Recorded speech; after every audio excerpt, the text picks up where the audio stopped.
Hey, what's up, ladies and gentlemen? Welcome back to our YouTube channel. I'm Travis. And I'm Amanda. And today we're going to be talking about 8 wonderful tips if you are planning on moving to Florida. So, honey, what is your first tip?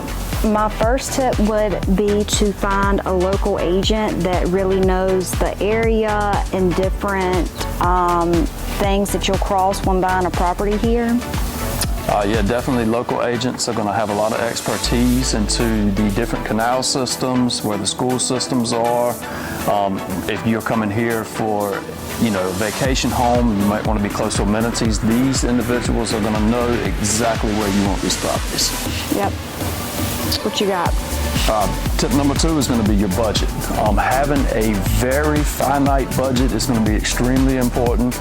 We moved here a little over a year ago, and we had a budget, but we didn't have an agent that told us about some of the unexpected things, like the fact that your taxes are going to change. For instance, if the owner had owned that property for, say, 10 years, their taxes are going to be extremely different from what your taxes are going to be based off of the new purchase price.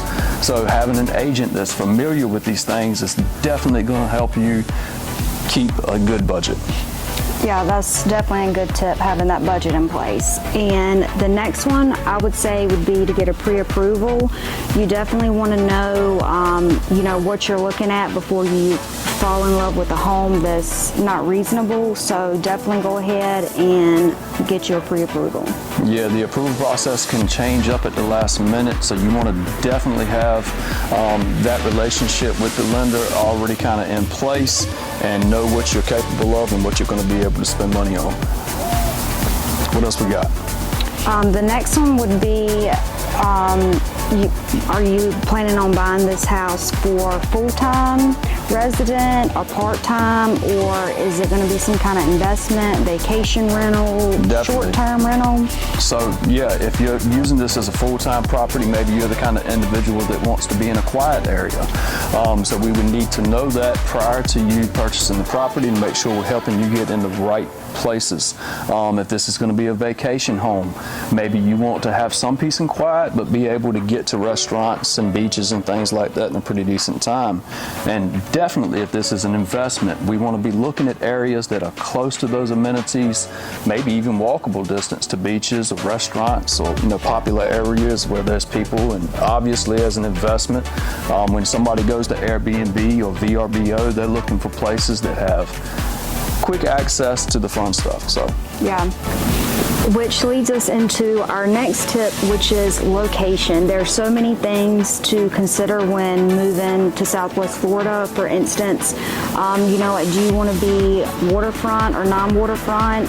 If you do you want to be on salt water and Gulf access, fresh water, which is also going to affect flood zones, and so many things to consider when looking at location. Definitely locations. You got to consider the schools if you're a family with kids, or if this is going to be a vacation property or potential investment property. You definitely want to be located close to the amenities and the attractions that Cape Coral and Fort Myers area has to offer.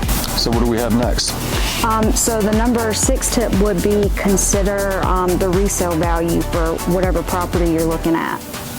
Resale value is going to definitely be important because as you come to Florida, we could start having you to look at new construction properties, which may be a little on the higher end of your price targets. But if your main consideration is having potential future resale value, then we may need to look at some properties that need some fixing up.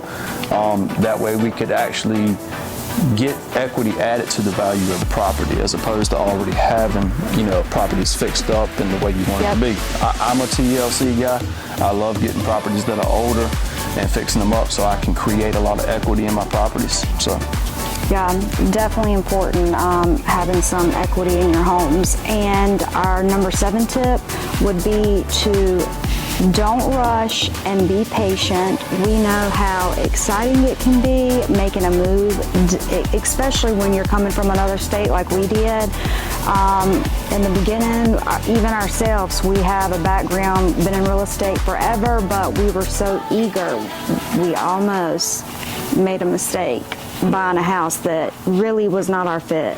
Definitely. It was actually a property that we really couldn't afford, but we were so excited about being in Florida and being able to go to the beaches and the wonderful nightlife and swimming pools that we almost jumped into a situation that would have been detrimental to our entire lifestyle. So do not be that person that just rushes in and buys anything. It's very important to be patient. Let your agent do his job or her job and make sure you're getting the property that you need to be in.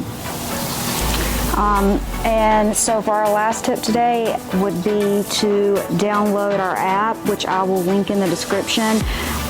So often I have calls from people that look on these bigger websites, fall in love with a home just to find out that it's not even available. So I would definitely suggest downloading our app. That way it's constantly updating 24 hours a day. We have the most up-to-date and accurate information when looking at properties. Absolutely. Well, ladies and gentlemen, that's 8 wonderful tips that we have for you today. If you got any value from this video, please hit the like button, subscribe, and continue to follow us for more real estate tips and moving tips. See you guys in the next video.